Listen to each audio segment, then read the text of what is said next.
A porta do elevador deslizou com um som quase inaudível no meio do burburinho do Gran Vitória. E foi nesse exato instante que Eduardo Monteiro ouviu a risada de Isabela antes de vê-la. Não era o tipo de risada que uma mulher produz quando está tentando parecer bem, quando está se esforçando para demonstrar que não sofreu, que não passou noites acordada com a ausência do marido pesando sobre o peito como uma pedra que não tem nome. Era uma risada genuína, clara e sem esforço, como água correndo sobre pedra polida. E o som dela atravessou todo o corredor, decorado com guirlandas de pinheiro e luzes douradas, e chegou até Eduardo num golpe que ele não havia se preparado para receber. Ele parou. A mão de Larissa Cavalcante apertou a dele com os dedos bem cuidados, pressão leve e calculada. E ela murmurou algo sobre o coquetel que estava esperando por eles no andar de cima, e sobre o Henrique Bastos, do Conselho Fiscal que ela queria conhecer pessoalmente esta noite. Mas Eduardo já não estava ouvindo. Seus olhos percorreram o salão por sobre as cabeças dos convidados com aquela capacidade de mapeamento que havia desenvolvido em 20 anos de eventos corporativos. A habilidade de ler um ambiente inteiro em poucos segundos. E encontraram a origem do som no canto das janelas panorâmicas. Isabela estava de pé diante do vidro que mostrava São Paulo lá embaixo, toda aquela imensidão de concreto e luz, e o vestido que ela havia escolhido para esta noite era vermelho, um vermelho que não pedia desculpas. Não tentava ser neutro nem discreto, cortado justo o suficiente para comunicar algo que Eduardo passou os primeiros 3 segundos de observação, tentando decodificar. Ela segurava uma taça de água com gás, não champanhe. E havia ao lado dela um homem que Eduardo não conhecia. Alto, ombros largos. O tipo de presença que ocupa espaço num salão, sem fazer nenhum esforço para isso. Eduardo calculou os 40 e poucos anos. O terno escuro bem cortado.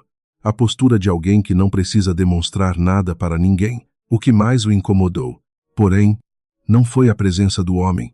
Foi o modo como ele se inclinava levemente para ouvir o que Isabela estava dizendo antes de reagir. Uma atenção que parecia antiga, habituada, como se ele já soubesse onde ela costumava fazer pausa antes de completar uma frase e já houvesse aprendido a esperar por esse ponto específico. Não era um homem tentando impressionar Isabela Carvalho Monteiro. Era um homem que já a conhecia. Eduardo.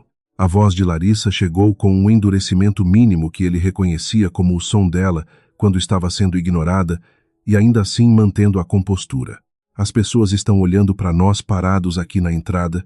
Ele se moveu. Deixou-se conduzir para dentro do salão com a mão de Larissa no seu cotovelo. Aceitou uma taça de champanhe de um garçom que passava, respondeu aos cumprimentos de 2 diretores do conselho com as frases curtas e funcionais que situações como essa exigiam, verificou mentalmente quem estava presente e quem ainda devia chegar. Fez tudo o que 20 anos de eventos da Monteiro, participações, haviam treinado nele para fazer em modo automático, mas uma parte de sua atenção permaneceu ancorada naquele canto do salão, como se houvesse um fio que ele não conseguia cortar sem decidir cortá-lo. Isabela não olhou na direção dele uma única vez. Isso era o mais perturbador de tudo. Eduardo havia imaginado este momento durante os meses de separação. Havia até ensaiado mentalmente como lidaria com um encontro desse tipo, com a possibilidade concreta de cruzar com ela numa função social enquanto Larissa estava ao seu lado. Havia se preparado para o constrangimento dela, para o orgulho ferido que apareceria nos ombros erguidos demais, para a fuga discreta em direção a qualquer outra parte do salão que ficasse longe o suficiente de onde ele estivesse. Havia se preparado para a dor dela porque, no fundo, uma parte sua havia contado com essa dor como evidência de que as coisas ainda importavam do jeito que deveriam importar, que 6 anos de vida compartilhada não podiam ser desativados completamente, só porque 2 advogados estavam desmontando o casamento em câmera lenta do outro lado da cidade. Em vez disso, Isabela ria. Em vez disso, Isabela se inclinava levemente em direção ao homem ao seu lado e dizia alguma coisa em voz baixa. E o homem sorria antes que ela terminasse a frase. E os 2 ficavam assim por um momento, lado a lado diante das luzes de São Paulo, como se o resto da festa fosse um ruído de fundo que não dizia respeito a eles. Quem é o homem com ela? A pergunta saiu antes que Eduardo decidisse fazê-la. Larissa seguiu o olhar dele. Sua reação foi pequena. Apenas uma leve contração nos cantos dos lábios, que ele só percebeu porque havia aprendido a ler as microexpressões dela durante os meses em que haviam se aproximado. Não conheço. Parece médico. Tem aquele jeito sério de médico. Como você chega à conclusão de que alguém tem jeito de médico num coquetel? Intuição feminina, respondeu ela. E levantou a taça com um sorriso que era leve demais para ser completamente natural. Você quer ir cumprimentá-la? Era uma pergunta que não era uma pergunta. Era um teste disfarçado de pergunta. E Eduardo sabia disso. E mesmo assim, sentiu a irritação subir, porque Larissa estava observando ele, observar Isabela. E havia algo degradante nessa geometria que ele não havia previsto quando havia aceitado vir ao evento esta noite com ela. A festa de Natal da Monteiro Participações era obrigação institucional. Ele não podia faltar. Havia convencido Larissa disso. Havia até convencido a si mesmo de que seria simples. Mas havia algumas coisas que 20 anos de vida adulta ainda não haviam conseguido tornar simples. Vou cumprimentá-la mais tarde, disse ele. E foi buscar um segundo garçom com a outra taça de champanhe, porque a primeira havia acabado sem que ele percebesse quando havia bebido. Atravessou o salão com Larissa ao lado nos 40 minutos seguintes, parando aqui e ali para os rituais inevitáveis de mão estendida e palavras sobre o balanço do ano e promessas de reuniões que aconteceriam em janeiro. E enquanto fazia, tudo isso monitorava o canto das janelas, com o cuidado metódico de alguém fazendo uma coisa enquanto pensa em outra. Em algum momento entre o terceiro cumprimento e o quarto, o homem ao lado de Isabela se afastou em direção ao buffet, e ela ficou sozinha por um instante, de costas para o salão, olhando para baixo para a cidade. Eduardo não tomou nenhuma decisão consciente. Seus pés simplesmente o levaram até lá, enquanto Larissa estava ocupada trocando cartões com um contador que conhecia há anos.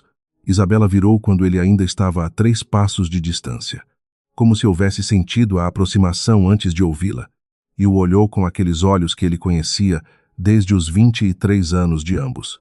Quando ela havia entrado numa sala de reunião, trazendo documentos para o pai dela, e havia olhado para Eduardo com uma atenção que não era de secretária nem de herdeira, apenas de alguém que estava avaliando se aquela pessoa merecia mais do que 5 segundos de consideração genuína. Eram exatamente esses olhos agora, serenos como o mármore claro do piso do salão, sem nenhum vestígio das fissuras que ele havia esperado encontrar ali. Eduardo, disse ela, seu nome, sem inflexão especial, sem temperatura adicional. Isabela. Ele ergueu levemente a taça num gesto que queria ser casual, e provavelmente não conseguiu ser completamente. Não sabia que você viria esta noite. É a festa da empresa, respondeu ela. E havia uma pausa mínima antes de continuar, como se estivesse considerando brevemente se valia a pena elaborar. Meu pai ainda está no conselho. Vim com ele. E o seu acompanhante. Isabela inclinou a cabeça levemente. Não era um gesto defensivo, era o gesto específico que ela fazia quando examinava uma pergunta para decidir exatamente o quanto ela merecia em resposta. Renato, amigo de família. Ela olhou para Larissa, que havia se aproximado e estava de pé a um passo atrás de Eduardo, e disse com uma cordialidade perfeitamente calibrada. Nem quente nem fria. Boa noite. Larissa respondeu com um sorriso que Eduardo reconhecia como o sorriso que ela reservava para situações que exigiam controle total. Boa noite. Isabela. Não é? Já ouvi muito sobre você. Imagino que sim, disse Isabela, e então voltou os olhos para Eduardo com uma calma que tinha quase a qualidade de algo didático. Aproveitem a festa. Ela não foi embora. Ela simplesmente desviou o olhar, como quem encerra com naturalidade uma conversa que nunca havia sido particularmente importante para ela.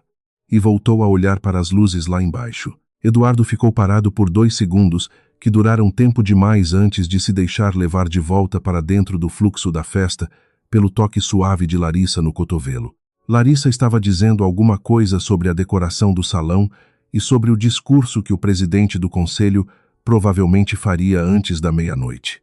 Mas Eduardo já não conseguia organizar as palavras dela numa sequência que fizesse sentido. Sua atenção havia ficado presa naquele desvio de olhar, naquele encerramento tão limpo, tão sem custo aparente.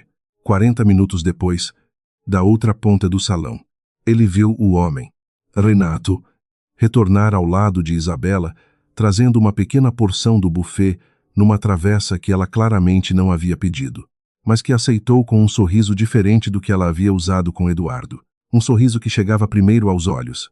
O homem disse algo. Ela balançou a cabeça com um movimento específico que Eduardo havia memorizado sem querer. Ao longo de 6 anos, era um movimento que ela fazia quando concordava com algo que a divertia genuinamente. Não apenas que a agradava por protocolo. E então Renato chamou Isabela pelo nome, não pelo sobrenome formal, não por qualquer marcador de intimidade recente e construída. Ele disse Bela com a naturalidade absoluta de quem sempre disse assim, de quem aprendeu esse nome dessa forma antes de aprender qualquer outra versão dele. Eduardo bebeu o champanhe, que havia esquecido que estava segurando e que estava morno agora. Nenhuma das interpretações que ele havia começado a montar na cabeça encaixava com perfeição suficiente para fechar. Amante não chama assim. Não com aquela naturalidade antiga. Aquela familiaridade que não precisava ser demonstrada, porque era simplesmente parte do ar entre as duas pessoas. Irmão poderia chamar assim. Talvez, mas Isabela não tinha irmão.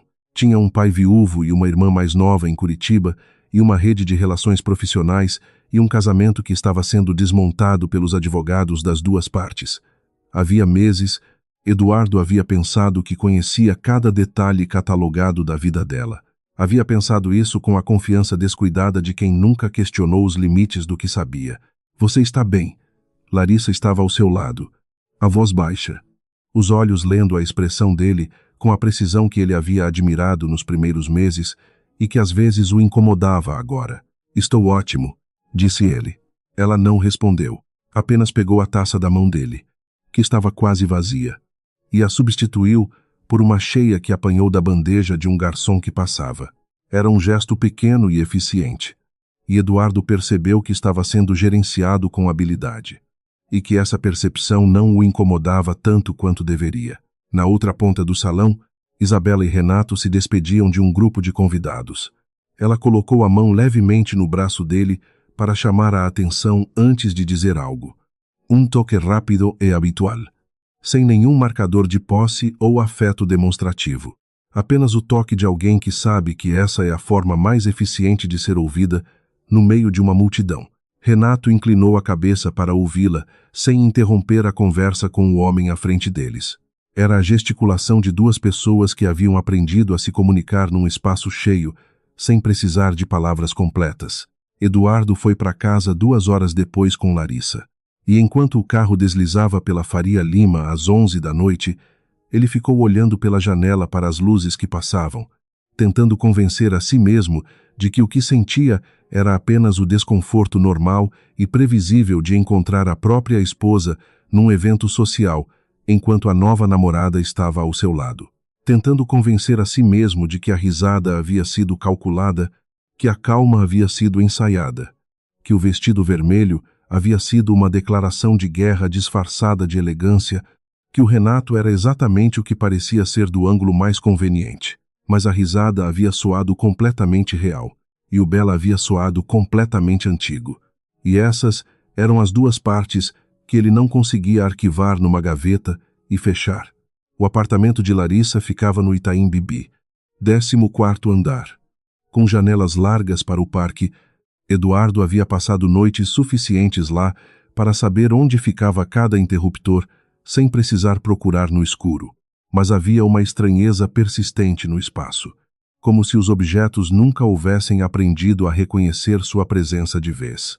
A própria casa, aquela que havia dividido com Isabela antes de tudo começar a desmoronar em câmera lenta, tinha um peso diferente nos cômodos, um hábito dele, acumulado em 6 anos de manhãs repetidas e noites parecidas umas com as outras. Ele ficou acordado depois que Larissa dormiu, sentado na beira da janela com um copo de água que esqueceu de beber, olhando para São Paulo lá embaixo. A cidade nunca ficava completamente quieta. Havia sempre um carro, sempre uma sirene a uma distância suficiente para parecer abstrata, Sempre aquela camada de luz alaranjada que pairava sobre os telhados como uma bruma que não dependia de nuvens para existir. Eduardo tinha 41 anos e havia passado 20 deles construindo o que a Monteiro Participações era hoje. Havia pegado uma empresa familiar de médio porte, especializada em logística, e a havia transformado em algo que aparecia nas páginas de economia dos jornais, de um modo que fazia seu pai cerrar os maxilares, com orgulho mal disfarçado. Havia aprendido ao longo desses 20 anos a negociar com frieza nos momentos que exigiam frieza, a ler contratos nas entrelinhas, a identificar quando alguém estava mentindo pela velocidade com que piscava durante uma apresentação, pela forma como erguia levemente os ombros quando mencionava um número específico. E ainda assim, esta noite, uma risada vinda do outro lado de um salão havia conseguido algo que nenhum adversário dos últimos 20 anos havia conseguido fazê-lo: perder completamente o fio de onde estava e o que estava fazendo ali. Ele pegou o telefone da mesinha, abriu o histórico de chamadas sem um propósito claro. O nome de Isabela estava ali, com a data da última ligação, havia 3 meses e 18 dias. Ele havia contado sem querer em algum momento das últimas semanas. A data havia ficado registrada num canto da memória, com a insistência das coisas que a mente anota sem ser instruída a anotar. 3 meses e 18 dias, desde a última conversa que havia sido uma conversa de verdade. Antes que os advogados começassem a intermediar tudo com aquela linguagem de documento que transforma 6 anos de vida, compartilhada em cláusulas e percentuais e datas de corte, fechou o telefone. Não havia nenhuma mensagem que precisasse ser enviada neste horário para nenhuma pessoa. Mas o nome Renato ficou acordado com ele até as 2 da manhã. Na manhã seguinte, Eduardo chegou ao escritório no 27º andar da Torre da Monteiro, antes que a maioria dos funcionários chegasse. Gostava dessas horas da manhã na empresa, quando tudo ainda estava em potencial, quando as decisões ainda não haviam sido tomadas e o peso delas ainda não havia pousado sobre ninguém. Chamou Marcos, o assistente que trabalhava com ele há 6 anos, com a discrição eficiente que Eduardo havia aprendido a tratar como um dos seus ativos mais valiosos, e pediu que verificasse a lista de convidados da festa do dia anterior. "Procure Renato", disse Eduardo, sem olhar para cima dos documentos que estava fingindo revisar, provavelmente presente, como acompanhante de algum dos convidados da família Carvalho. Marcos voltou 40 minutos depois. "Há um Renato Figueiredo Carvalho na lista, cadastrado como acompanhante do Dr. Sérgio Carvalho." Eduardo releu o nome 3 vezes. Carvalho. O sobrenome da família de Isabela, Renato Figueiredo Carvalho. Mas Isabela não tinha irmão. Tinha um pai, o Dr. Sérgio Carvalho, médico aposentado que havia entrado para o Conselho da Monteiro quando a empresa havia absorvido a distribuidora de materiais hospitalares da família Carvalho anos atrás, e tinha uma irmã mais nova que morava em Curitiba. Mandou Marcos sair e ficou olhando para a janela com São Paulo se estendendo do outro lado do vidro. Todos aqueles quarteirões e torres e cruzamentos que ele conhecia pela lógica dos negócios e dos contatos e das rotas, e sentiu pela primeira vez em muito tempo a sensação específica de não saber algo que claramente deveria saber. Mandou uma segunda mensagem para Marcos: "Preciso de tudo que você puder levantar sobre Renato Figueiredo Carvalho. Médico, discretamente, só o que for de acesso público." A resposta chegou enquanto ele estava numa reunião que havia começado às 9 e que terminou às 11h30.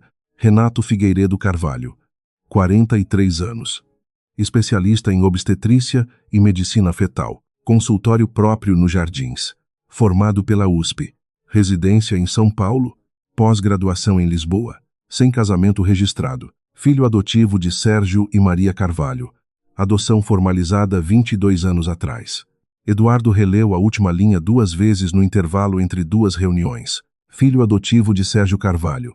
O pai de Isabela tinha um filho adotivo que ela nunca havia mencionado, que Eduardo nunca havia conhecido em 6 anos de casamento com a filha biológica desse mesmo homem, que havia aparecido ao lado dela numa festa usando o sobrenome da família com a naturalidade de quem sempre pertenceu a ela, que chamava Bela com a familiaridade de quem sempre chamou assim, que trazia comida do buffet sem que ela pedisse porque sabia o que ela ia querer antes que ela soubesse. E Isabela não havia dito uma palavra. Em 6 anos, Eduardo fechou o telefone e olhou para a janela durante 30 segundos, que foram longos demais.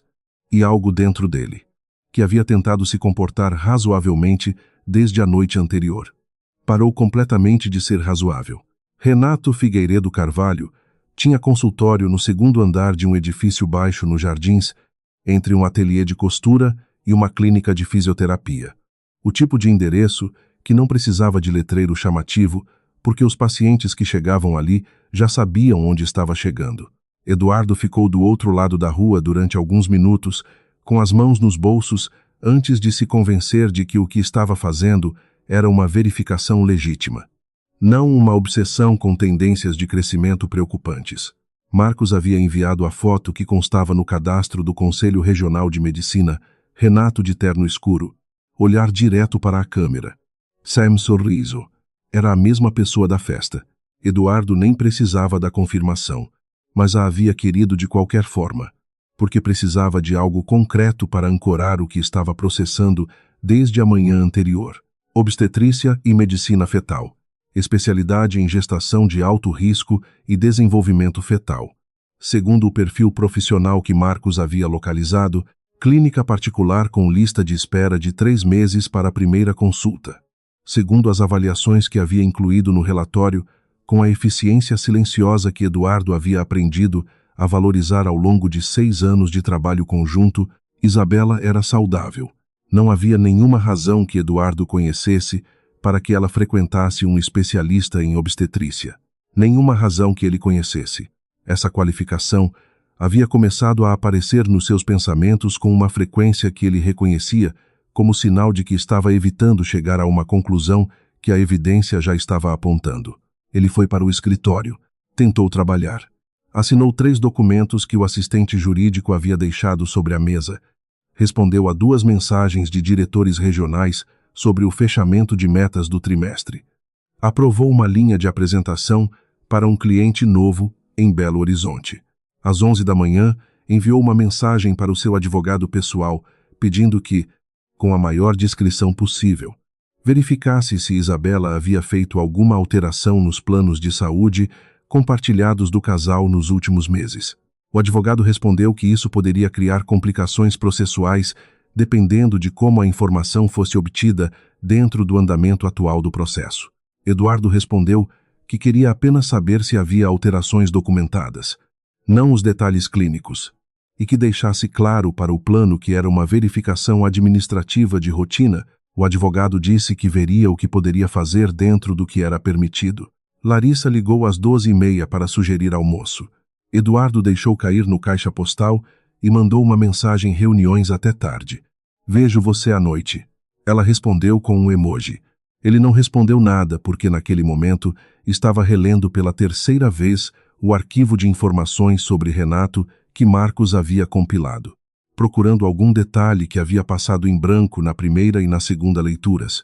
À tarde, quando Eduardo estava tentando concentração suficiente para revisar a proposta de aquisição que precisava de resposta até o fim da semana, Marcos bateu discretamente na porta do escritório com o tom de alguém que tem mais de uma informação e que pelo menos uma delas é a que Eduardo estava esperando sem saber que estava esperando. O senhor pediu informações sobre o Dr. Renato Carvalho, disse Marcos, a voz com uma leveza excessiva que Eduardo reconhecia como o som de alguém sendo muito cuidadoso com a ordem das palavras. Encontrei uma informação adicional que pode ser relevante. Fala. A clínica do Dr. Renato Carvalho está registrada como Carvalho Medicina Fetal desde 18 anos atrás. Marcos fez uma pausa calibrada. O sócio fundador original era o Dr. Sérgio Carvalho. Eduardo não respondeu de imediato. Sérgio Carvalho havia se aposentado da prática médica há 11 anos, quando a Monteiro havia absorvido a distribuidora hospitalar da família, e ele havia passado a se dedicar ao conselho, mas antes disso, havia praticado medicina por décadas. Eles fundaram a clínica juntos, disse Eduardo, não como pergunta. Sim, senhor. Há 18 anos. Na época, o Dr. Renato teria 25 anos e acabado de concluir a residência. Eduardo calculou em silêncio. Renato havia sido adotado pela família Carvalho 22 anos atrás. Segundo o relatório, havia crescido na família, havia se formado, havia feito residência, e então o pai adotivo havia aberto uma clínica com ele. Uma clínica especializada em obstetrícia, que existia há 18 anos. Do outro lado da cidade de onde Isabela morava, com o sobrenome da família no nome. Obrigado, Marcos. Ele esperou que o assistente saísse, fechou a porta e ficou sentado na cadeira com a proposta de aquisição completamente ignorada na tela, olhando para o meio distante da sala com a atenção de alguém que está reorganizando um mapa mental que havia achado completo até ontem. Havia duas maneiras de interpretar o silêncio de 6 anos de Isabela sobre Renato, e Eduardo estava sendo honesto o suficiente consigo mesmo para reconhecer que estava inclinado para a interpretação que era menos dolorosa para o ego e possivelmente a menos lógica, a interpretação que dizia que ela havia começado a se aproximar de Renato recentemente, que o laço de família era mais nominal do que real, apesar do sobrenome compartilhado, que a familiaridade que ele havia observado na festa era a de 2 adultos construindo uma intimidade nova que ele havia chegado tarde demais para conhecer. Não a de 2 pessoas que se conhecem desde que uma tinha 21 e a outra tinha 18. A outra interpretação era mais simples e mais difícil. Ao mesmo tempo, Isabela havia guardado Renato como uma parte da própria vida que deliberadamente não incluía Eduardo. E havia razões para esse compartimento fechado que ele nunca havia questionado porque nunca havia tido motivo para questionar. E que parte dessas razões poderia ter mais a ver com o tipo de marido que ele havia sido do que com o tipo de segredo que ela havia carregado. Isso o incomodava de um jeito diferente dos outros incômodos desta semana. De um jeito que tinha mais a ver com o que ele não havia percebido do que com o que ela havia escondido. Larissa chegou ao apartamento do Itaim às 7 da noite sem avisar, o que era incomum. Ela tinha um ritmo previsível e geralmente respeitava os horários dele com uma precisão que às vezes parecia mais gerenciamento estratégico do que afeição espontânea. Trouxe comida tailandesa numa sacola de papel e colocou na bancada da cozinha com movimentos muito naturais, muito domésticos. E Eduardo ficou observando-a por um momento antes de aceitar o prato que ela estendeu. Você passou o dia pensando nela, disse Larissa sem preâmbulo, sentando-se no banco alto da bancada, com a facilidade de quem já sabe o que vai encontrar antes de sentar. Eduardo não respondeu de imediato. Comeu alguma coisa. Não foi exatamente um encontro simples ontem à noite. Não foi um encontro, disse Larissa, com aquela precisão dela que às vezes soava mais com diagnóstico do que com conversa. Foi você esperando que ela ficasse desfeita e descobrindo que não estava, o que é compreensível, mas estava lendo no rosto do Eduardo a noite inteira na festa. E está lendo agora também. Você está lendo mais do que existe. Estou lendo exatamente o que existe. Ela levantou os olhos do prato. Você quer saber quem é aquele homem? Já sabe. É irmão adotivo dela. Médico especialista em obstetrícia. Filho adotivo do pai dela. Adotado há mais de 20 anos. O silêncio que se seguiu foi curto, mas tinha uma qualidade específica que Eduardo não conseguiu identificar completamente antes que ela dissesse. Então, não é o que você pensou inicialmente. O que eu pensei não é relevante. Tudo bem. Ela comeu alguma coisa com a calma deliberada de quem está deixando o silêncio trabalhar, mas você ainda vai ficar perturbado com isso, porque agora não é mais o que parecia ser. Mas ainda é alguma coisa que você não entende completamente. Eduardo pousou o garfo. Larissa, estou só dizendo o que vejo. Eu sei o que você está dizendo. Ele se levantou, levou o prato até a pia. Ficou de costas para ela por um momento com as mãos apoiadas na beirada da bancada. O apartamento estava muito quieto em torno deles. Aquela quietude do Itaim à noite com São Paulo do lado de fora, mas suficientemente longe para não ser barulho. Ela nunca me contou que tinha um irmão adotivo em 6 anos de casamento. Larissa. Em 6 anos, nenhuma menção.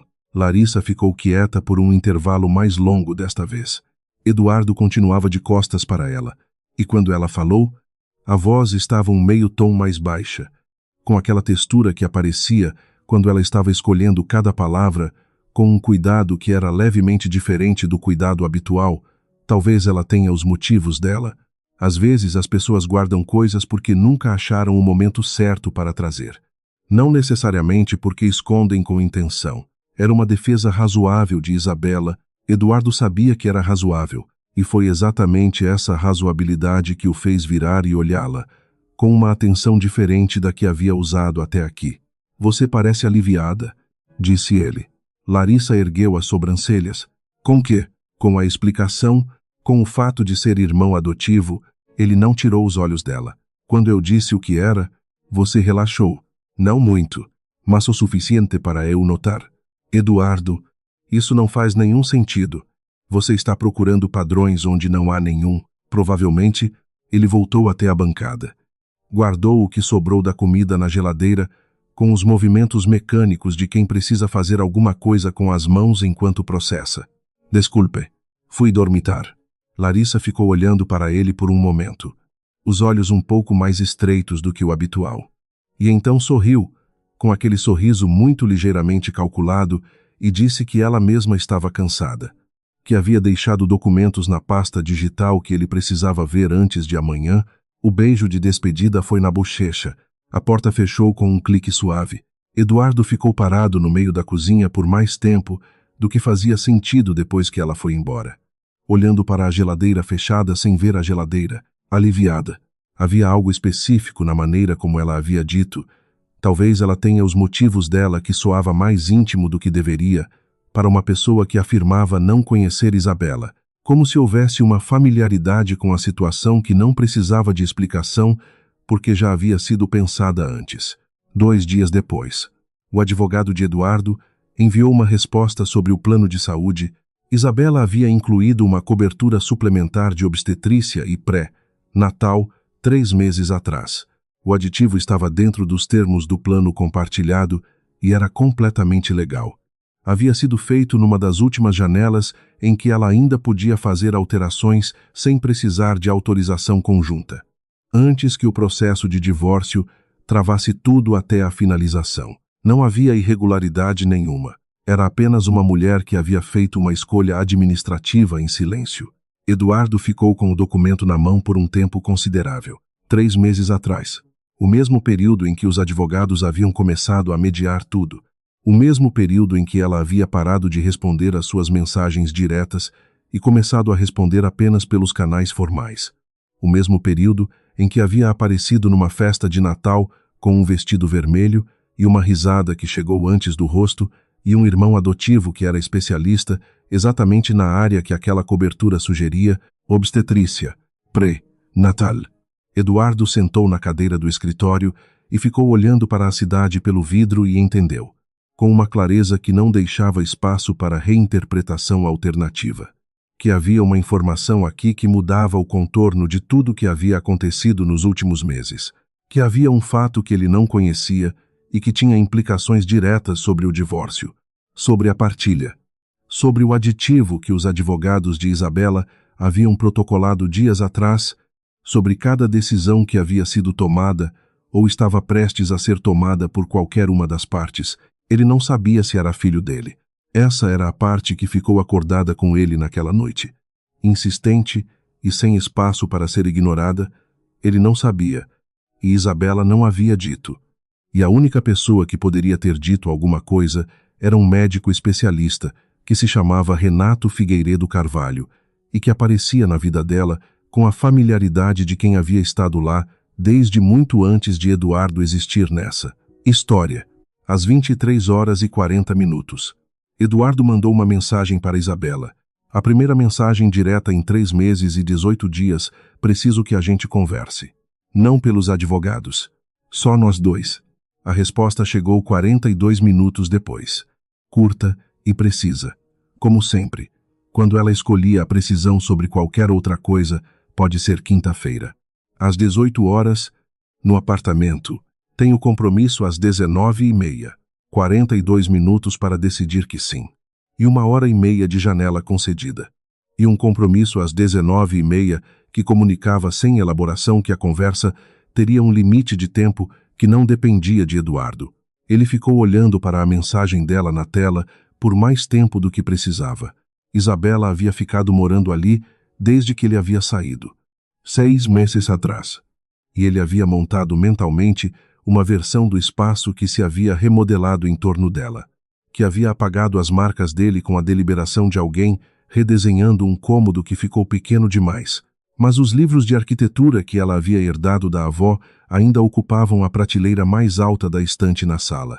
O quadro que os dois haviam escolhido juntos numa galeria em Pinheiros, um óleo em tons de terracota com linhas geométricas que Eduardo havia achado ambíguo demais até aprender a gostar. Ainda estava na parede sobre o aparador. A cadeira no canto da sala com o estofado verde que ele havia sempre achado desconfortável demais para uso regular, mas que ela havia insistido em comprar porque uma cadeira não precisa ser confortável para ser bonita, ainda estava lá com a mesma posição ligeiramente inclinada em direção à janela. Ela o recebeu na porta, com a mesma roupa que provavelmente havia usado durante o dia de trabalho. Calça de alfaiataria, cinza e blusa branca. Cabelo preso. Sem joias além das argolas simples de ouro nas orelhas.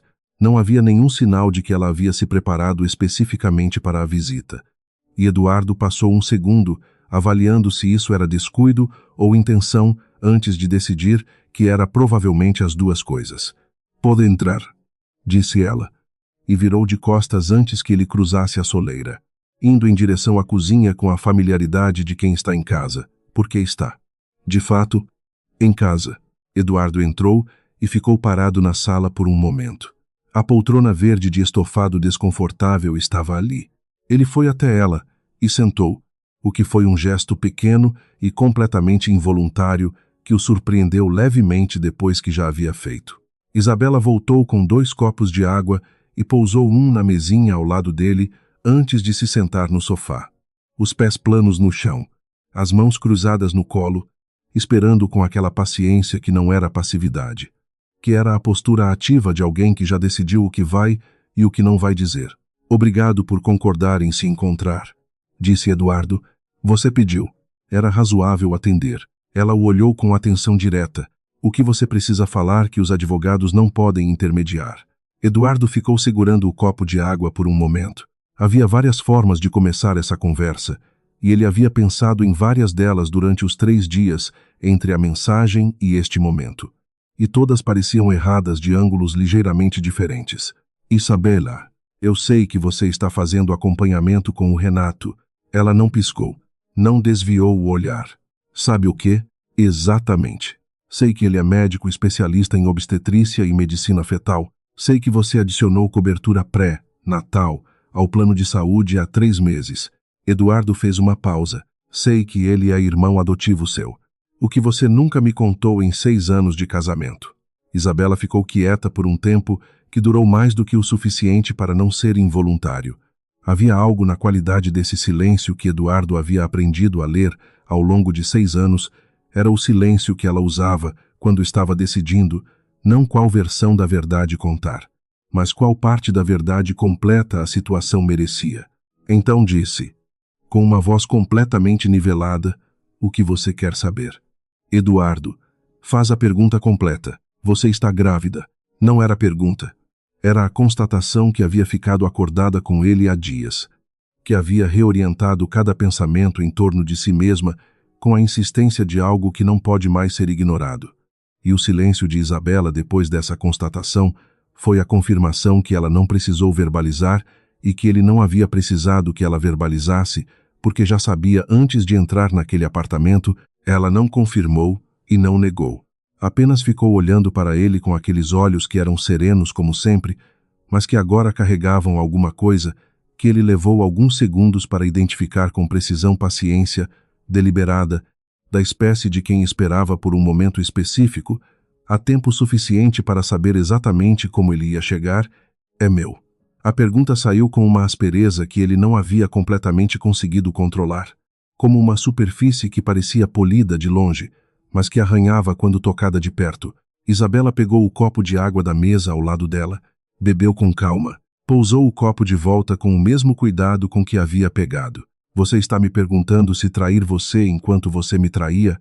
"Não estou", disse Eduardo, e percebeu que a frase estava tecnicamente incorreta antes de terminá-la, porque havia um ângulo pelo qual estava exatamente isso. Então o que está perguntando? Eduardo se levantou. Havia alguma coisa na cadeira verde desconfortável que parecia inadequada para o que estava sentindo neste momento. Não havia espaço suficiente em nenhum lugar do apartamento para conter aquilo de um modo que fizesse sentido. Era a verdade. Mas pelo menos de pé havia a possibilidade de se mover. Ele foi até a janela. São Paulo do outro lado do vidro. Sempre São Paulo. Sempre aquela mesma imensidão de luz e barulho, e coisas acontecendo simultaneamente, sem pedir permissão para ninguém. Você poderia simplesmente me dizer, disse ele, de costas para ela. Você poderia simplesmente dizer o que é. Poderia, respondeu Isabela. Mas você entrou aqui com a conclusão já formada. Eduardo, você já decidiu o que está acontecendo antes de eu dizer qualquer coisa? Se eu disser agora, qualquer coisa que eu disser vai ser medida contra o que você já decidiu. E você vai passar os próximos dias procurando os furos na versão que eu dei, em vez de realmente ouvir. Elviro, isso não é justo. Justo. Ela repetiu a palavra sem ironia visível, apenas deixando-a pousar no ar entre os dois, como um objeto que precisava ser examinado de todos os lados antes de ser guardado ou descartado. Você me pergunta se estou grávida de outro homem, enquanto está aqui, usando o tom de quem foi traído, uma pausa que era quase cirúrgica na precisão. Tudo bem, a vida não precisa ser justa. Eduardo abriu a boca e fechou. Havia algo no modo como ela havia dito aquilo, sem raiva e sem acusação, apenas como uma observação sobre o estado atual das coisas, que era muito mais difícil de responder do que qualquer coisa dita com calor ou rancor teria sido. Voltou para a poltrona. Ficou sentado com as mãos juntas, olhando para o copo de água que havia esquecido de beber. Me conta sobre o Renato. Então, me conta o que nunca me contou. Isabela o olhou por um momento longo, calculando alguma coisa que ficava do lado de dentro e que ele não tinha acesso direto. Então se levantou sem pressa. Foi até a gaveta do aparador na sala e voltou com um envelope que colocou na mesinha ao lado de Eduardo. Pode pegar, disse ela.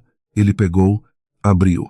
Dentro havia uma folha dobrada, o tipo de papel mais grosso que laboratórios e clínicas usam para laudos que precisam ser guardados. Confirmação de gestação. 18 semanas segundo a datação mais recente. O cabeçalho era da Carvalho Medicina Fetal. O nome completo de Renato Figueiredo Carvalho abaixo, como médico responsável. O nome de Isabela, como paciente. Sem nome de pai. Eduardo ficou olhando para o papel. 18 semanas. Mais de 4 meses. Mais de 4 meses atrás, eles ainda eram casados em todos os sentidos que importavam juridicamente. Ainda ocupavam o mesmo apartamento que ele estava sentado agora. Ainda cruzavam os mesmos cômodos em horários diferentes, porque as conversas haviam cessado antes de cessar oficialmente. Porque os casamentos morrem de dentro para fora, e a certidão de divórcio é sempre a última parte a chegar. 18 semanas atrás. Ele ainda estava casado com ela de verdade. Isabela. A voz saiu diferente desta vez. Mais baixa. Com menos controle do que ele havia pretendido. Você tem as informações que queria, disse ela. De pé. A postura igual à de quando o havia recebido na porta, mas os olhos agora com uma camada diferente. Alguma coisa mais perto da superfície que ele reconhecia de cor, porque havia memorizado aquela expressão específica ao longo de 6 anos, sem nunca ter aprendido a responder a ela da forma certa. Tenho um compromisso às 19h30. Como disse, você não pode simplesmente me mostrar isso e me mandar embora. Posso... Ela caminhou até a abertura da sala em direção ao corredor que levava à porta de saída e ficou parada ali com a postura de alguém que não está pedindo e não está esperando negociação. E estou fazendo isso. Meu advogado vai entrar em contato com o seu até o fim da semana. Eduardo ficou parado no meio da sala com um envelope na mão.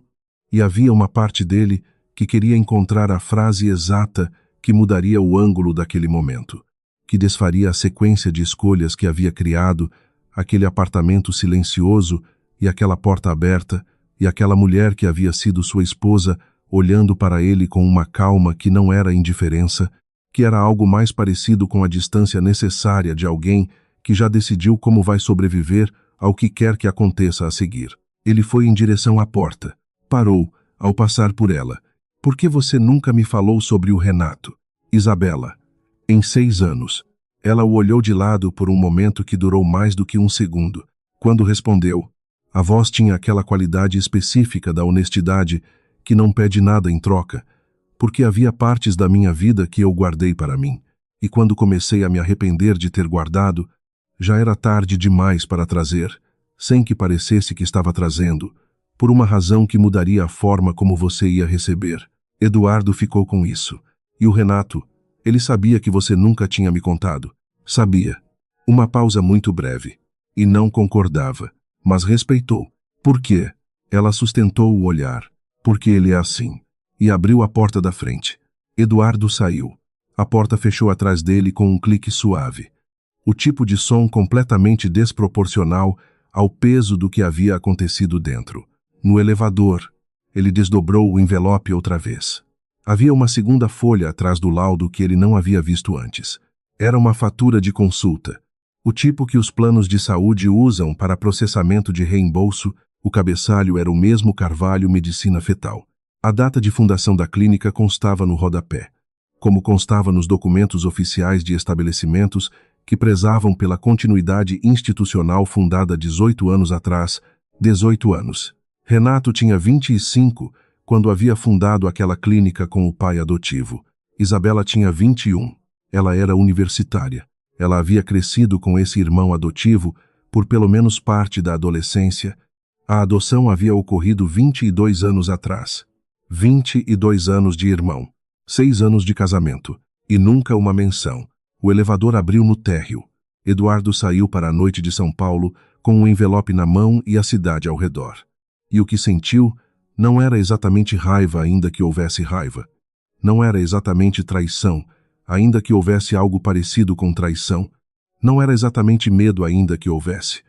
Lá no fundo, uma coisa que tinha a textura do medo de quem percebe que abriu uma gaveta e encontrou dentro algo que vai mudar completamente o inventário de tudo que achava que tinha. A recepção da Carvalho Medicina Fetal estava preparando o primeiro café do dia quando Eduardo chegou. Ele havia esperado esse horário de propósito. Havia estacionado na rua 20 minutos antes de qualquer funcionário aparecer. E havia ficado observando do carro até ver Renato entrar pelo acesso lateral com as chaves na mão e a postura de alguém que chegava cedo todos os dias, não por obrigação, mas por hábito. Então atravessou a rua com a determinação de quem tomou uma decisão durante a noite e que pretende executar.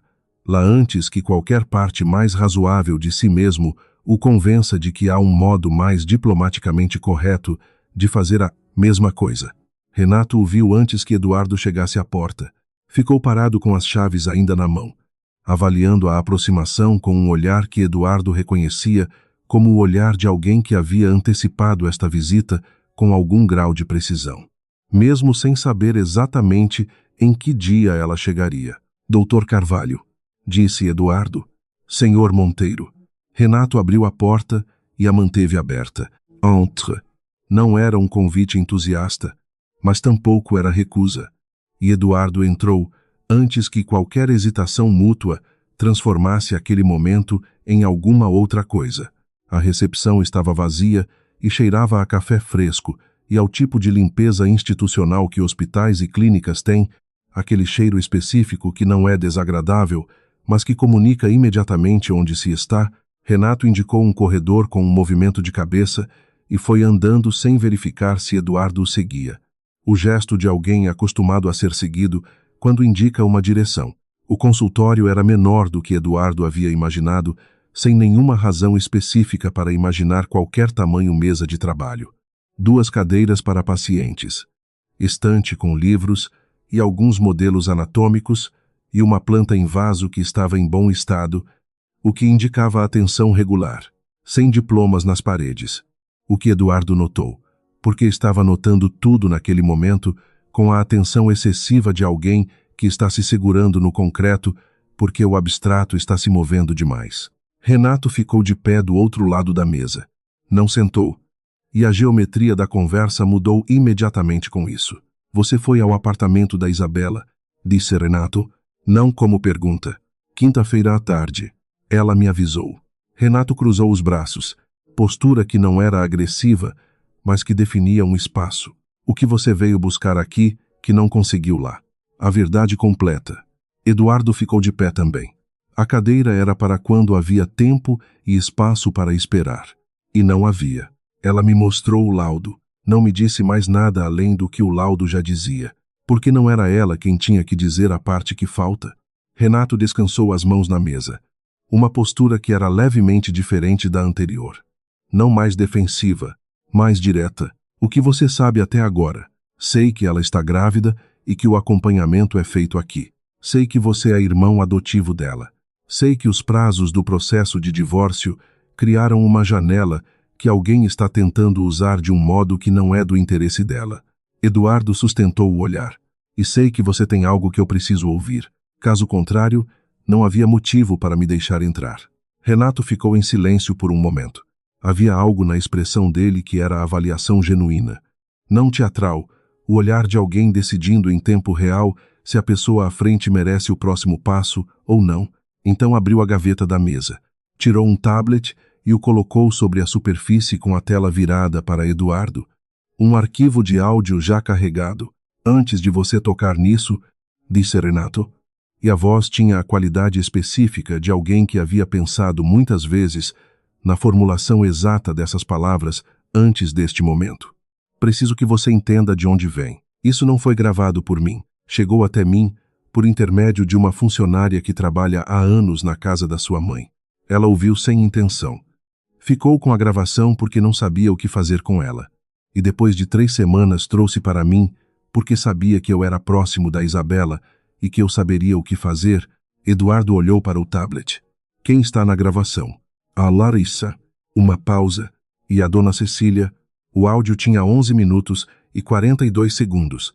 Eduardo ouviu do começo ao fim sem parar, sem se mover da posição em que estava, de pé do outro lado da mesa de Renato, as mãos encostadas na superfície fria para ter onde pousar o peso do que estava ouvindo. A voz de Larissa era inconfundível, aquela cadência bem modulada e sempre controlada que ela havia construído ao longo dos anos com a precisão de quem sabe que a voz é um instrumento que precisa ser afinado constantemente. A voz de Dona Cecília Monteiro, sua mãe, tinha a textura áspera de quem fumou por décadas e parou quando o médico já estava cansado de insistir. A conversa havia acontecido havia 5 semanas. Segundo a data registrada no arquivo, Larissa havia ligado para Dona Cecília, não o contrário. Havia ligado com o pretexto de alinhar os planos de Natal da família. Conversa que havia servido de antecâmara para o que ela realmente queria dizer que Isabela estava grávida. Que Larissa sabia disso havia pelo menos 2 semanas antes daquela ligação, que a gravidez era quase certamente de Eduardo, porque as datas batiam com precisão e porque Isabela não havia tido nenhuma outra pessoa.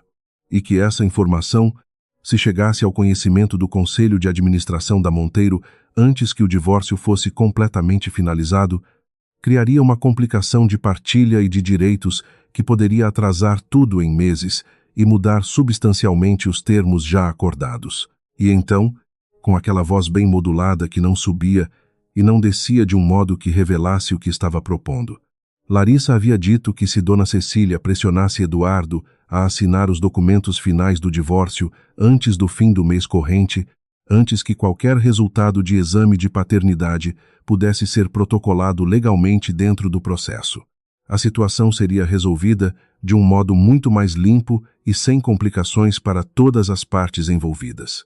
Que o contrato pré-nupcial que ela e Eduardo haviam discutido informalmente nos últimos meses cobria exatamente essa estrutura, que havia um prazo, que a janela era pequena, mas suficiente. Dona Cecília havia ouvido em silêncio por quase 2 minutos antes de perguntar, com aquela voz áspera de quem está escolhendo cada palavra, com a precisão de alguém que já viveu o suficiente para saber que certas perguntas não podem ser refeitas depois de feitas. E o filho? O filho não é um problema se os documentos estiverem assinados antes da semana que vem, havia dito Larissa. 43 segundos de silêncio. Eduardo os contou porque o tempo havia ficado estranho e contabilizável naquele momento. 43 segundos de Dona Cecília Monteiro em silêncio. Longo o suficiente para que alguém ouvindo sem fones pudesse pensar que a ligação havia caído, que o sinal havia falhado, que havia acontecido algum problema técnico que justificasse o vazio. E então, a voz áspera: "Eu ligo para o Eduardo." "Ótimo", havia dito Larissa, só isso, uma palavra, e a ligação havia encerrado. Eduardo tirou as mãos da mesa, as colocou nos bolsos porque precisavam ir para algum lugar. Olhou para Renato, que havia ficado em silêncio do outro lado durante os 11 minutos e 42 segundos, com a paciência clínica de quem havia ouvido o arquivo antes e entendia que a segunda escuta precisava de um espaço diferente do que a primeira. Ela sabia. A voz de Eduardo não estava completamente sob controle. Havia uma aspereza ali que não tinha a ver com volume e que ele não conseguiu eliminar. Ela sabia que era meu e tentou fazer com que eu assinasse antes que eu soubesse e pudesse contestar a partilha com base na paternidade, concluiu Renato, sem inflexão de julgamento, apenas fechando o circuito, e potencialmente revisar os termos inteiros do acordo com base na existência de um filho. Eduardo ficou quieto por um instante, que tinha a qualidade do silêncio que precede uma decisão e não uma reflexão. "Minha mãe", disse então, e havia uma qualidade diferente na voz agora. "Ela não ligou para mim. Você disse que a funcionária trouxe a gravação para você. O que minha mãe fez depois daquela ligação, sua mãe não fez o que Larissa pediu", disse Renato, e havia pela primeira vez uma textura diferente na voz dele. Algum grau mais pessoal do que o profissional que havia mantido até aqui. "Ela não ligou para você com a proposta de Larissa. Ela autorizou que a funcionária levasse a gravação a mim." Uma pausa. "Sua mãe conhece a família Carvalho há mais de 20 anos. Ela sabia que eu era irmão adotivo da Isabela. Ela também sabia que a Isabela nunca havia dito isso a você. Porque Sérgio Carvalho havia mencionado essa ausência em algum momento ao longo dos anos. Do modo que os pais mencionam coisas sobre os filhos que os preocupam sem conseguir resolver, Eduardo ficou processando aquilo em silêncio por um momento. Havia uma estrutura de conexões aqui que estava se revelando ao longo desses últimos dias, com a lentidão de uma imagem que vai se definindo, e cada detalhe novo que chegava mudava o contorno de tudo que havia chegado antes. "Ela sabia que a Isabela nunca havia me contado sobre você", disse Eduardo, mais para si mesmo do que para Renato, e achou que isso era algo que eu precisava entender. "Ela achou que havia uma quantidade de coisas que você precisava entender", disse Renato, com aquela precisão que não era crueldade, e que a forma mais rápida de fazer com que você entendesse era essa. Eduardo olhou para o tablet ainda na mesa. "Eu preciso de uma cópia desse áudio. Já está no seu e-mail. Enviei 10 minutos antes de você chegar, porque eu sabia que você viria cedo." Renato fechou o aplicativo no tablet. Junto com o áudio, há uma segunda pasta. São cópias notariadas dos meus documentos de adoção, certidão, registro na família Carvalho. Tudo que foi formalizado 22 anos atrás. Eduardo pegou o telefone do bolso. Abriu o e-mail. O arquivo estava lá, exatamente como Renato havia dito. O áudio e uma pasta de documentos, e ele abriu a pasta. As certidões estavam ali, escaneadas com alta resolução. O tipo de documento que não deixa margem para contestação de autenticidade. "Por que você está me dando tudo isso?" Eduardo levantou os olhos do telefone. "Isabela nunca pediu para você fazer isso." Renato pôs os cotovelos na mesa e o olhar de avaliação que havia estado presente desde que Eduardo havia chegado se transformou em algo um grau mais direto, porque a Isabela passou 6 anos num casamento onde guardou o irmão adotivo num compartimento completamente separado, porque não confiava que o casamento fosse grande o suficiente para conter a vida inteira dela sem partir ao meio. A voz estava muito nivelada, mas havia peso lá. "Ela nunca me pediu para fazer isso por ela. Eu estou fazendo porque acho que ela merece que alguém tome uma decisão que ela não vai tomar por si mesma. Não porque seja incapaz, mas porque o orgulho dela não vai permitir que ela peça ao ex-marido que conserte o que foi quebrado." Ele sustentou o olhar de Eduardo por um segundo. "Nzinfuber, não é um favor para você. É um favor para ela." Eduardo ficou com isso. "Ela vai ficar com raiva de você quando souber." Provavelmente, Renato se levantou, o sinal de que a conversa havia chegado ao ponto que precisava chegar e que o que viesse depois era terreno de outra pessoa. Mas isso é um problema para mais tarde. Agora você tem o que precisa para fazer o que precisa ser feito. O resto é com você. Eduardo guardou o telefone. Ficou olhando para a mesa por um segundo. Aquela superfície limpa, que havia sido palco de uma conversa, que havia reorientado completamente o centro de gravidade de alguma coisa. Então levantou os olhos. Você cresceu com ela. Desde que eu tinha 21 anos e ela tinha 18, disse Renato, com a simplicidade de quem descreve um fato que não precisa de elaboração para ter peso. E você nunca disse nada para mim durante o casamento inteiro. Não era meu para dizer. Renato foi até a porta do consultório e a abriu. Mas agora você sabe. O que faz com isso é com você. Eduardo saiu do consultório e desceu o corredor com o áudio no e-mail e os documentos no e-mail e uma clareza sobre o que precisava acontecer nas próximas horas que coexistia de modo estranho com a consciência de que havia um apartamento na Vila Nova Conceição onde Isabela estava.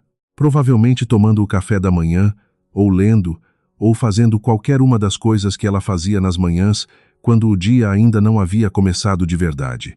E que havia uma conversa que ele precisava ter com ela antes de qualquer outra conversa com qualquer outra pessoa. Mas havia também outra conversa que não podia ser adiada. Larissa estaria no escritório dela às 9h15. Era o horário dela. Invariavelmente. Com a pontualidade que era parte da imagem que havia construído de si mesma ao longo dos meses em que havia se inserido gradualmente nos espaços e nas rotinas de Eduardo, ele olhou para o relógio no carro. Tinha tempo suficiente. Larissa chegou ao escritório da Monteiro às 9h16, 1 minuto além do habitual, com o sorriso que reservava para as situações que exigiam compostura e que era levemente diferente do sorriso que ela usava quando estava genuinamente à vontade. A recepcionista avisou Eduardo pela linha interna. Ele disse que mandasse subir e voltou a olhar pela janela do 27º andar para São Paulo lá embaixo. Toda aquela cidade que continuava sendo ela mesma, indiferente ao que estava prestes a acontecer naquele escritório, como havia sido indiferente a tudo que havia acontecido nos últimos meses. Ela entrou com a bolsa no ombro e foi depositar um beijo rápido no rosto dele antes que ele se virasse completamente. Um gesto habitual que desta vez encontrou uma imobilidade que ela registrou com uma fração de segundo de atraso. Bom dia. Ela recuou um passo e o leu com os olhos rápidos que ele havia admirado nos primeiros meses e que agora reconhecia como a habilidade de avaliação de uma pessoa acostumada a precisar de informação antes de agir. Você não respondeu minhas mensagens esta manhã. Estava ocupado. Ele apontou para a cadeira à frente da mesa. Senta. O tom o delatou antes que qualquer palavra específica o fizesse. Ela sentou. Mas a postura mudou com aquela sutileza que era característica dela, a coluna 1 centímetro mais reta, os ombros 1 grau mais controlados, as mãos descansando sobre a bolsa com uma pressão levemente maior do que o necessário. Eduardo conhecia esse conjunto de ajustes, era o modo que ela ficava quando estava calculando. Tenho uma pergunta, disse ele. Uma pergunta direta. Quero uma resposta direta. Claro. A voz era perfeitamente calibrada. Você sabia que a Isabela estava grávida antes de mim? Não era pergunta. Era afirmação. E ele observou com atenção total o rosto dela fazer o trabalho de responder antes que as palavras saíssem. O trabalho era rápido e bem executado, mas ele estava olhando com uma qualidade de atenção diferente desta vez. Havia uma fração de segundo, menor do que um piscar, em que os olhos dela faziam o cálculo específico de avaliar quanto a outra pessoa sabe para ajustar a resposta de acordo. Era um cálculo que levava quase nenhum tempo, mas Eduardo o havia esperado e por isso o viu. Eduardo, eu não sei de onde vem essa. Eu tenho a gravação. O silêncio que se seguiu era de uma qualidade completamente diferente de todos os outros silêncios daquela semana. Não era o silêncio de alguém pensando, era o silêncio de alguém entendendo que a geometria havia mudado de modo irreversível e que as saídas que havia mapeado para essa situação não existiam mais no formato que havia imaginado. Que gravação, disse ela finalmente. E a voz estava tão perfeitamente nivelada que era quase digna de admiração. Aquele controle absoluto de entonação que ela havia desenvolvido como escudo e como ferramenta. e que neste momento soava como o que era uma tentativa de ganhar tempo que não havia tempo disponível para ganhar. A conversa com minha mãe, há 5 semanas. Eduardo pousou o telefone sobre a mesa entre eles. Tela virada para baixo. O gesto de quem coloca uma carta sobre a mesa, sem precisar abri-la, porque as duas partes já sabem o que está escrito. Eu ouvi tudo, as 2 vezes. Larissa ficou olhando para o telefone por um momento que Eduardo não apressou. Havia no rosto dela, pela primeira vez desde que ele a conhecia, uma expressão que não era completamente controlada, uma frieza diferente da frieza habitual, mais próxima da frieza de quem está avaliando uma perda concreta e fazendo os cálculos do que ainda pode ser recuperado do que sobrou. Eu tentei proteger você, disse ela, cada palavra posicionada com cuidado. A situação estava no ponto mais delicado do processo. E uma notícia de paternidade naquele momento teria complicado tudo de um modo que você tentou apagar o filho. Eduardo disse isso sem raiva e sem volume. Simple. Não proteger eu? Você sabia que se eu soubesse antes de assinar, eu não assinaria. E você precisava que eu assinasse antes do fim do mês. Por isso ligou para minha mãe em vez de para mim. Eduardo. Porque, antes do fim do mês, ele se recostou na cadeira.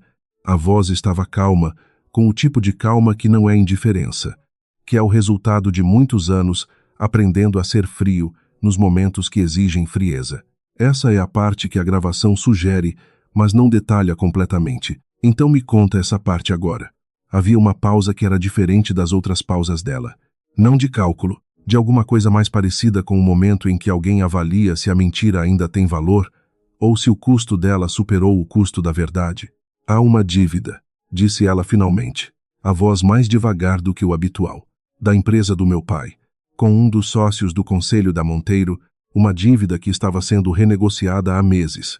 E a renegociação estava condicionada a mudanças específicas na estrutura acionária da empresa após a finalização do divórcio. Ela o honrou. Se o divórcio não fosse finalizado dentro de um prazo definido, a cláusula de renegociação vencia e meu pai perderia tudo que construiu nos últimos 30 anos. Eduardo ficou quieto por um momento que era de digestão. Não de surpresa. Você entrou no meu casamento para pagar a dívida do seu pai. Comecei assim. Ela sustentou o olhar. E havia no rosto dela algo que parecia ser a versão mais honesta dela que ele havia visto até agora. Menos construída. Menos gerenciada. E depois não foi mais só isso. Mas o prazo ainda existia. E quando soube da gravidez da Isabela, entrei em pânico. E as decisões que tomei em pânico não foram as mesmas que teria tomado com tempo e calma. E a decisão de ligar para minha mãe e tentar fazer com que ela me pressionasse a assinar foi uma das decisões tomadas em pânico. Sim, a primeira resposta de uma palavra dela em toda a conversa, e quando minha mãe não cooperou e a gravação chegou até onde chegou, disse Eduardo, você perdeu a janela. Larissa não respondeu. Não havia resposta disponível para essa afirmação que não tornasse tudo pior. Eduardo se levantou, foi até a janela por um segundo. Não para ver nada específico, apenas para colocar distância física entre ele e a mesa, enquanto dizia o que precisava ser dito. Estou pedindo que você saia do escritório agora. Não porque estou expulsando sem processo, mas porque o que vem a seguir precisa dos advogados das duas partes. E essa conversa já disse tudo o que precisava dizer para que eu entenda o que precisa ser entendido. Eduardo, se você me der a oportunidade de explicar com mais detalhes. Larissa, Elviro, você sabia do filho? Você tentou fazer com que eu assinasse sem saber. Isso tem consequências que vão além do pessoal, e você já sabe quais são. Então, não preciso listar. Ele foi até a porta do escritório e a abriu com um gesto que era definitivo sem ser violento. Meu advogado vai entrar em contato ainda hoje. Ela ficou sentada por um segundo que era de avaliação final. Então se levantou com aquela compostura que era dela mesmo nos momentos mais difíceis. Pegou a bolsa com um movimento muito controlado e atravessou o escritório em direção à porta. Parou ali, de lado, sem olhar completamente para ele. Você vai voltar para ela. O que faço a seguir é assunto meu. Vai voltar. A voz estava sem rancor, o que era mais perturbador do que se houvesse rancor. Ela vai deixar porque ela é assim. porque sabe de algo que você ainda vai precisar de tempo para entender. Uma pausa. Cuida do filho. Ela foi embora. Eduardo ficou parado na porta aberta do escritório por um momento antes de fechá-la. E então ficou de pé no silêncio do escritório com São Paulo do lado de fora do vidro. E ligou para o advogado. A reunião do Conselho de Administração da Monteiro Participações, às 16h, havia sido convocada para pautas regulares, projeções do segundo semestre, aprovação de uma linha de crédito, atualização dos indicadores de expansão no Nordeste.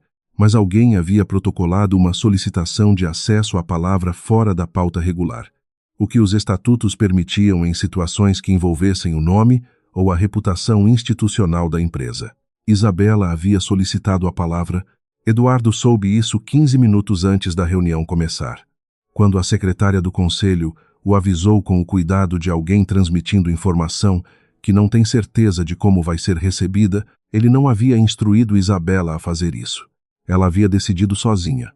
O que era inteiramente dela decidir sozinha, a parte que ela avaliava como sua para decidir, sem coordenar com ninguém, sem pedir permissão. Entrou na sala de reuniões e a viu sentada na fileira de cadeiras laterais, reservada para convidados e pessoas sem assento no conselho. Ela estava de terno escuro com uma blusa cor de marfim, o cabelo preso. E havia um documento na mão que ela estava relendo com a concentração de alguém que vai usar cada palavra daquele documento em breve e que quer ter certeza de que conhece cada sílaba. Ela não olhou para ele quando ele entrou.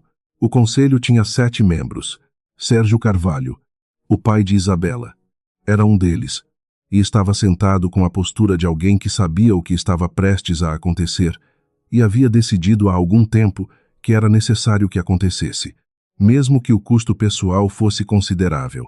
Eduardo notou isso e anotou sem comentar. A reunião começou. A pauta regular foi tratada com a eficiência burocrática que Eduardo havia passado 20 anos instalando nos processos da empresa, cada item em tempo razoável, cada votação registrada, cada decisão documentada. Então o presidente do conselho deu a palavra a Isabela. Ela se levantou. Eduardo a observou se levantar com a atenção de alguém que está vendo alguma coisa que havia estado presente o tempo todo, mas que só agora ficou completamente visível. Havia uma presença em Isabela que não dependia de aprovação de ninguém na sala para existir. Não era arrogância.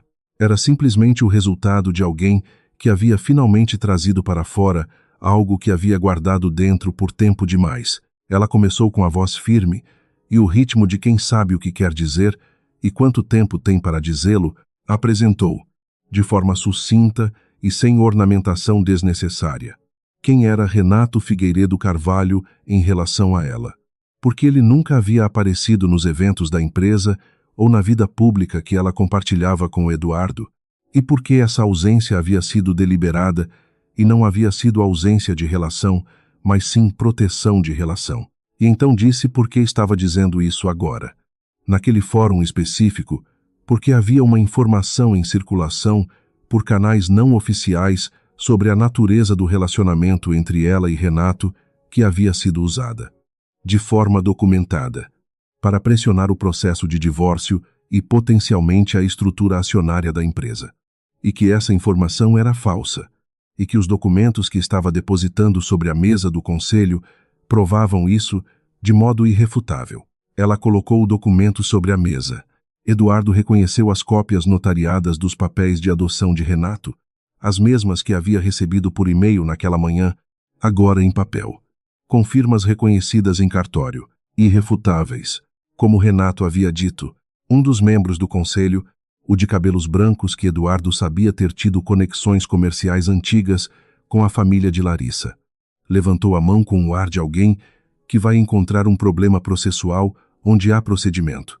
Senhora Monteiro, com todo o respeito, os estatutos prevêem que questões pessoais, Dona Lígia Figueiredo está presente como observadora independente com assento no Conselho Fiscal, disse Isabela, com a calma de quem havia previsto exatamente esse ponto de resistência e havia preparado a resposta antes que a pergunta chegasse. Ela indicou discretamente uma mulher de 60 e poucos anos sentada no fundo da sala que Eduardo não havia notado na chegada. Uma presença quieta e completamente firme, que não precisava de apresentação adicional para ocupar o espaço que ocupava. Dona Lígia Figueiredo. Eduardo olhou para ela por um momento. O sobrenome era o mesmo de Renato. Era a mãe adotiva. A mulher que Renato havia mencionado que havia autorizado que a gravação chegasse a ele, ela estava ali. Havia vindo pessoalmente. Havia se sentado no fundo da sala sem anunciar nada. E havia esperado pelo momento certo. Dona Lígia pode confirmar a autenticidade dos documentos como testemunha direta dos eventos que estão registrados neles, disse Isabela. O membro de cabelos brancos fechou o documento sem responder. Havia uma qualidade no silêncio que se seguiu que Eduardo reconhecia de anos de salas de reunião, o silêncio de alguém avaliando se ainda existe alguma posição defensável e chegando à conclusão de que não existe. Sérgio Carvalho falou então, com a voz tranquila, de quem há muito havia pesado uma decisão e havia esperado pelo momento exato para tomar, lá em voz alta. Os documentos são autênticos. Posso confirmar como pai registrado do Dr. Renato desde há 22 anos. A reunião continuou. As pautas restantes foram aprovadas ou rejeitadas, segundo os critérios de sempre. Eduardo votou o que precisava votar com a concentração dividida de alguém cuja atenção está parcialmente noutra parte da sala. Mas havia uma coisa que era certa. Agora, a sala havia mudado de um modo que não dependia de nenhuma votação para ser permanente. Quando os membros começaram a se dispersar, Eduardo viu Isabela recolhendo os papéis com aqueles movimentos metódicos que ele havia memorizado sem querer e que eram tão dela quanto a cor dos olhos. Ela estava de costas para ele quando ele se aproximou. Isabela, elle a vu. Os olhos não estavam serenos desta vez. Tinham aquela camada mais perto da superfície que ele havia visto no apartamento na quinta-feira, e ela estava muito levemente corada. O único sinal físico visível de que tudo o que havia acontecido nas últimas horas havia custado algo, mesmo que ela não houvesse deixado esse custo aparecer enquanto estava de pé falando. Eu não sabia que você ia fazer isso hoje, disse ele. Eu também não sabia até esta manhã. Ela prendeu o documento debaixo do braço com aquele gesto metódico de sempre, mas depois que você foi embora do apartamento, comecei a calcular as possibilidades e pareceu necessário fazer antes que alguém usasse aquela informação de outro modo. Foi necessário. Ele ficou parado a um passo dela, no espaço que ficava entre a cadeira que ela havia usado e a saída da sala. Você está bem? A pergunta chegou com um peso diferente das perguntas práticas da reunião. E Isabela ficou com ela por um momento, antes de responder com uma honestidade que era típica dela. Nas situações em que havia energia suficiente sobrando para ser honesta, estou com fome. Não consegui comer nada desde ontem à tarde. O Hospital São Luís, no Itaim Bibi, tinha uma ala de medicina fetal no 5º andar com janelas que davam para o pátio interno, onde ipês ainda não haviam florescido, porque a estação não havia chegado completamente. Eduardo havia esperado no corredor durante os primeiros 15 minutos da consulta de rotina, porque Isabela havia entrado sozinha, como sempre havia feito. E ele havia respeitado isso porque não havia sido convidado para outra coisa e porque havia entendido esta manhã no consultório de Renato que há certas formas de chegar que precisam ser ganhas e não assumidas. Renato saiu da sala no 15º minuto. Ficou parado na porta. Olhou para Eduardo no corredor com a expressão de quem está avaliando uma pergunta antes de fazer a oferta que está pensando em fazer. E então disse entre. Se quiser. Eduardo entrou. O ultrassom estava na tela quando entrou. O som que a máquina produzia era rítmico, mais rápido do que ele havia esperado, sem nenhuma razão concreta para esperar qualquer coisa. Um som pequeno e constante e muito presente que preenchia a sala com uma existência que não precisava de nenhuma explicação para ser entendida. Isabela estava deitada na maca voltada para a tela, e não olhou para Eduardo quando ele entrou, mas também não disse que saísse. O que era a versão dela de uma abertura. Renato continuou a consulta com a normalidade profissional de alguém que havia decidido que Eduardo estava ali e que, portanto, faria parte do contexto sem nenhum comentário adicional. Explicou o que estava na tela com a voz calma de sempre posição fetal, peso estimado dentro da faixa esperada, batimentos cardíacos regulares, desenvolvimento dentro do padrão para as semanas que tinham, sem nenhuma anomalia detectável. tudo dentro do que era esperado para 18 semanas. Eduardo ficou de pé ao lado da porta e ouviu tudo e olhou para a tela e deixou que o som constante e rítmico preenchesse o silêncio que havia em torno de tudo que ele não estava dizendo e que não havia momento certo para dizer ainda. Quando Renato saiu para buscar o impresso do laudo, Eduardo foi até a cadeira ao lado da maca e sentou. Isabela ainda estava voltada para a tela, que havia ficado pausada num frame. Aquela imagem em preto e branco que exigia um tipo de leitura que ele ainda não havia aprendido, mas que ela havia claramente aprendido nas semanas e nos meses de consultas que havia feito sozinha, sem dizer nada a ninguém que não fosse Renato. Eu ouvi o áudio esta manhã, disse Eduardo, sem preâmbulo. Isabela não respondeu de imediato. Isai, Renato me avisou que ia te dar. Ele disse que não havia te avisado sobre o áudio antes. Me avisou esta manhã. Depois que você saiu do consultório, uma pausa breve. Ficou com raiva de si mesmo por não ter me dito antes. Eduardo ficou com isso. Você sabia que a Larissa sabia? Suspeitava. Ela ainda estava olhando para a tela pausada. Havia algumas coisas nos últimos meses que não faziam sentido a não ser que ela tivesse informação que não deveria ter. Mas suspeitar não é saber. E eu não queria agir com base em suspeita. Por isso o plano de construir a documentação legal. Por isso, ela virou a cabeça e o olhou com aqueles olhos que agora tinham a camada mais perto da superfície. A camada que ele havia aprendido a reconhecer nos últimos dias, como a que aparecia quando ela estava sendo mais honesta do que o conforto permitia. Eu precisava que qualquer decisão que tomasse fosse baseada em evidência irrefutável, não em intuição, mesmo que levasse mais tempo. Mesmo que durante esse tempo eu ficasse sem saber, ela não respondeu imediatamente. O que era em si uma resposta? Você tinha ido embora? Eduardo, você havia feito uma escolha. Eu estava tomando as providências para que quando as coisas chegassem onde precisavam chegar, eu estivesse em terreno sólido. A porta abriu e Renato voltou com o impresso do laudo. Olhou para os dois por um segundo, com a atenção calibrada de quem está avaliando a temperatura do ambiente sem ser invasivo. Depois foi até a mesa, colocou o papel e disse com a voz profissional intacta: tudo bem, próxima consulta daqui a 3 semanas. Qualquer coisa antes disso me chama. Eduardo se levantou, estendeu a mão para Renato. O outro ficou olhando para a mão por um momento que era de avaliação genuína, não de hesitação. E então apertou. Feel me brave. O aperto de quem não faz promessas, mas reconhece que algo mudou de estado. Obrigado, disse Eduardo. Não precisa me agradecer. Renato pegou o prontuário da mesa.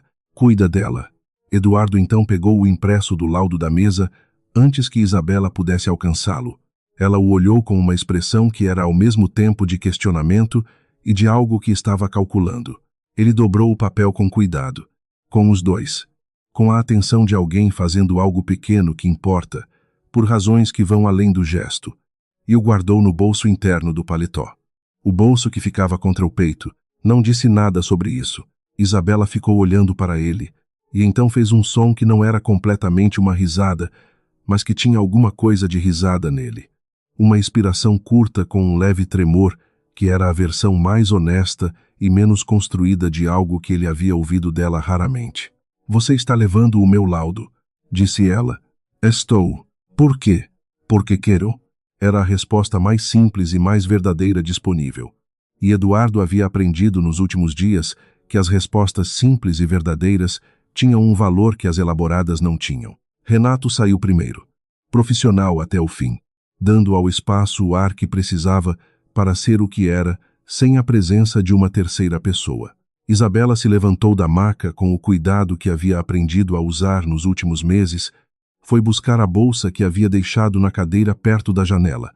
Ajeitou a blusa com aquele gesto automático de quando a roupa havia ficado amassada. Eduardo ficou parado perto da porta. Você vai em alguma direção específica? Perguntou ele. Para casa. Ela passou a alça da bolsa pelo ombro. Você também.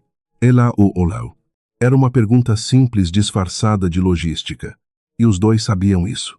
E havia uma honestidade nessa transparência mútua que era diferente de qualquer coisa que havia existido nos últimos meses, de conversas intermediadas por advogados e de silêncios intermediados por orgulho. Posso andar até o carro com você. disse ele. Isabela considerou isso com o cuidado genuíno de quem está pesando o que está sendo oferecido contra o que está sendo pedido. Sem dramaturgia. Sem performar a hesitação. Então disse: pode. Saíram da sala de ultrassom juntos e atravessaram o corredor do 5º andar em direção ao elevador. Lado a lado num espaço que não obrigava o contato, mas que não o impedia. E havia entre eles o peso de 6 anos e de tudo que havia sido dito nos últimos 3 dias e de tudo que ainda precisaria de tempo para ser dito de modo correto. E havia também, mais leve do que qualquer outra coisa que havia estado presente nos últimos meses, o laudo dobrado no bolso interno do paletó de Eduardo, e o som que a máquina havia feito, rítmico e constante e sem necessidade de interpretação. O elevador desceu, as portas abriram no térreo, eles saíram para o estacionamento do hospital e São Paulo estava esperando do lado de fora com todo o barulho e toda a indiferença e toda a continuidade que São Paulo tinha. O tipo de cidade que não para esperar que ninguém resolva nada antes de continuar sendo ela mesma.